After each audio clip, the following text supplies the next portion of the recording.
Jangan lupa di-subscribe. Bakal calon presiden atau capres Partai Nasdem, Anies Baswedan datang ke kota Yogyakarta, Rabu 16 November 2022. Di sana ia menghadiri deklarasi Forum Ka'bah Membangun dan Forum Ulama Membangun yang diadakan di Gedung Pertemuan Grand Pacific. Saat tiba di Grand Pacific, Anies langsung disambut oleh teriakan massa yang memekikkan Anies Presiden dalam deklarasi pembentukan Forum Ka'bah Membangun dan Forum Ulama Membangun ini sekaligus mendeklarasikan dukungan untuk Anies di Pilpres 2024 mendatang. Anies dalam pidatonya menyebut banyak peristiwa sejarah terjadi di Yogyakarta. Yogyakarta juga disebut Anies yang subur dan tempat tumbuhnya semangat perjuangan dan kepahlawanan. Anies membeberkan kemerdekaan merupakan jembatan emas untuk menuju kesejahteraan dan keadilan. Saat ini, lanjut Anies, sebagian besar masyarakat sudah mendapatkan apa yang dijanjikan oleh kemerdekaan, namun sebagian belum merasakannya. Sebagian dari kita sudah mendapatkan yang dijanjikan oleh kemerdekaan, terlindungi sudah, tercerdaskan sudah, tersejahterakan sudah, bahkan sebagian sudah menjadi bagian dari dunia. Tapi di sisi lain, kita masih menyaksikan banyak sekali yang belum mendapatkan itu semua. Kata Anies, mantan Gubernur DKI Jakarta itu menegaskan tugas ke depan adalah bukan untuk menengok ke belakang dan melihat apa yang salah. Tugas ke depan, lanjut Anies, adalah memperbaiki apa yang dimiliki. Bukan sekedar menengok ke belakang untuk saling menyalahkan. Bukan, justru kita menengok ke depan. Kita ingin mengatakan kita berjuang untuk menghadirkan keadilan sosial bagi seluruh rakyat Indonesia. Jelasnya, ribuan kader di bawah Habil dukung Anies, gejolak internal P3 memanas.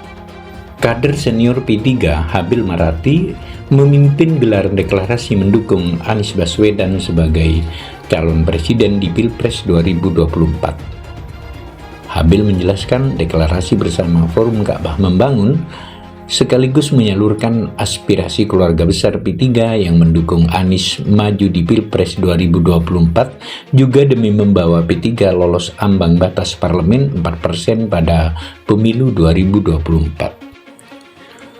Kendati begitu, langkah Habil ini tak dianggap sebagai sikap resmi partai berlambang Ka'bah tersebut. DPP P3 maupun DPW P3 di Yogyakarta sama-sama telah menyatakan apa yang dilakukan FKM itu bukanlah bagian dari langkah kader yang mempresentasikan partai mereka. Pak Habil saat ini tidak aktif di pengurusan DPP P3, sehingga apa yang dilakukannya tidak bisa mempresentasikan P3, tapi hanya langkah individu yang itu tidak bisa dibaca sebagai langkah P3, ujar Ketua DPP P3 Ahmad Baidowi beberapa waktu lalu. Ketua DPW P3 Muhammad Yasid memberi keterangan munculnya rencana deklarasi salah satu capres di Yogyakarta yang diselenggarakan oleh Forum Ka'bah Membangun atau FKM yang menjadi kepanitiaan agenda tersebut bukan bagian dari DPW P3 DIY. Angin segar untuk Anies. Deklarasi ribuan kader P3 ini akan membawa angin segar untuk Anies. Dengan deklarasi tersebut, posisi Anies sebagai calon presiden bisa semakin baik. Bagi Anies, ini jelas menguntungkan. Dengan deklarasi dari ribuan kader dari P3, jelas akan menguntungkan posisi Anies. Kata Direktur Eksekutif Kedai Kopi Kunto Adiwibowo. Saat ini baru Partai Nasdem yang mendeklarasikan Anies sebagai bakal calon presiden pada Pilpres 2024. Kunto menilai dukungan ribuan kader P3 akan memberikan dampak tersendiri bagi Anies, terutama soal daya tawarnya.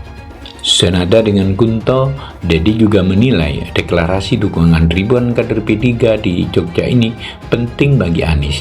Ia menilai hal ini justru akan menjadi tren ke depannya untuk memberi dukungan kepada Anies. Kalian yang menjelekan itu biasanya sedang jelek. Kalau yang sudah baik tidak perlu menjelekan yang lain, tunjukkan kebaikannya. Betul? Di satu sisi, PLT Ketum P3 Muhammad Mardiono pernah menegaskan kepada para kader tak jalan sendiri-sendiri alias ikuti garis komando partai soal Pilpres 2024. Jangan berjalan sendiri-sendiri, harus tunduk dan taat asas dengan apa yang menjadi mekanisme Dewan Pimpinan Pusat, ujar Mardiono saat membuka Rapinwil 2 dan Sekolah Politik Perempuan di BWP 3 Maluku di Ambon, Maluku, Kamis 3 November malam.